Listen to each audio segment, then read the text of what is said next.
What do we need to do to change this for the positive, for the better, to Right. get equality? Do you have any? I mean that's a big question, but It's a big question. I've been asking myself this question, so I will answer to the best of my abilities. I think, to change the trajectory of where we're going in a positive direction, the first thing that I can say for myself and just having conversations with my other friends, the first thing that we need white people to do, our white friends, is acknowledge your privilege. And I've said that before, but the first step is we can be friends. That's not it. It's not a black versus white thing. It's a wrong versus right thing. It's racism and everybody who's not racist. We need to fix that.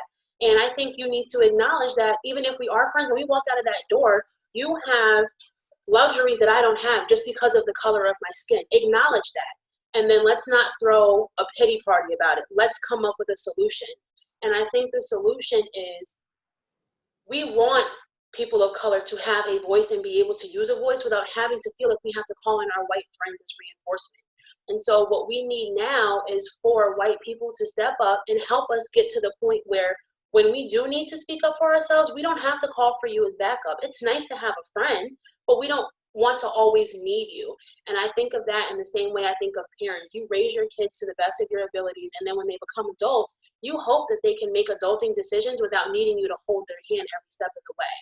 But they can call you if it's an emergency or if needed or if they need advice. But I don't want to have to go into the grocery store and have to bring you with me as my white friend to know that I won't be followed, to know that my bill won't be held up to the light to see if it's real, to see that I'm not stealing, to see that I'm not going to cause an argument. I don't want to need you for that. And I think the first step is for you to acknowledge that you don't need me for that. You can go live your life without me having to come with you as backup. And even me being with you might be a threat to you because now you're getting unsolicited attention. Whereas if I have you with me, it's like, oh, she must be the good person of color or the good black girl because she has a white friend, which means she might have an in. I don't want, somebody's life to be justified by who they surround themselves with. I don't want somebody's life to be justified by the color of their skin. I believe that if we're going to change the relations of what is currently happening, then that means acknowledging that people deserve equality regardless of the color of their skin. And I think I need you to tell me that you stand with me, that you support me, that you don't understand what it's like. And I don't want you to carry white guilt because I'm not asking you to apologize for what your ancestors did. That's not what I want. Don't feel guilty and carry that guilt with you. You know what they did. I know what they did. How do we fix that? Let's move on from that. Stop using colorism as an excuse. And stop equating the way you carry yourself in society with your race. The two are not the same. Just because I'm black doesn't mean I'm a thug or that I'm uneducated or that I'm poor, whatever. And I think when we stop making those assumptions and those stereotypes, but we need that help. Stop perpetuating that. Let's rebuild our communities. Let's have it start at school. Don't make Black History Month a month in our school systems. We need to have that all year long, right? What message are you sending to your Black students when on February 1st you put up this bulletin board with Martin Luther King and Harriet Tubman and Sojourner Truth, and you leave out a whole plethora of educated or monumental Black figures, and then on February 28th you take it down as though they're just a blip in their school year, but they're with you 188 days out of the year. Stop making them a bulletin board. Have something up all year round that celebrates who they are. And that goes for like Women's Month too. Women are around 365. Black people are around 365, and Latinos and Native Americans. Let's stop having them be billboards and blips in our curriculum. They need to be built into the curriculum. Somebody had said to me how blessed the kids in Africa are because the first narrative that they get of themselves is not slavery.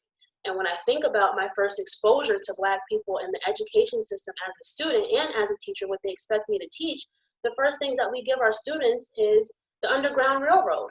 I don't want my son, when he's 10, to have the first depiction of him in his school system with his friends to be that of a person that was running away to be free.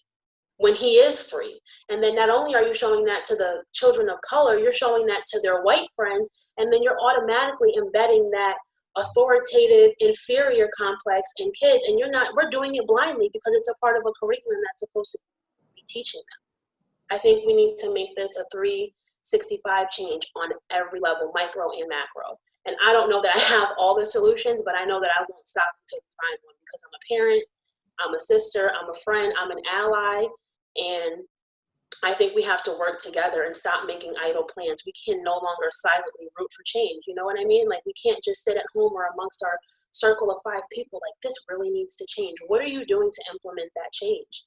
And I think it starts with conversations like this. Thank you for having it with us. And thank you for having me. I'm sorry if I went off. It's something I feel so passionate about. And I just know that I have friends that come from every background imaginable.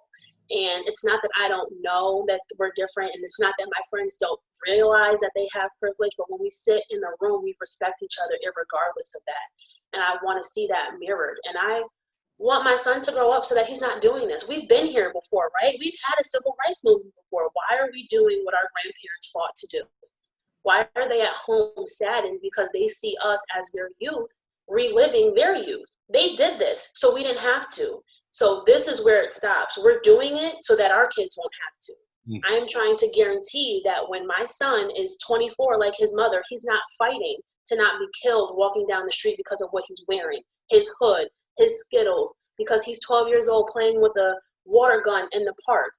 How do I explain to my son that you can't go outside and play with a Nerf gun because you might not walk back through this door again? I don't want that for him.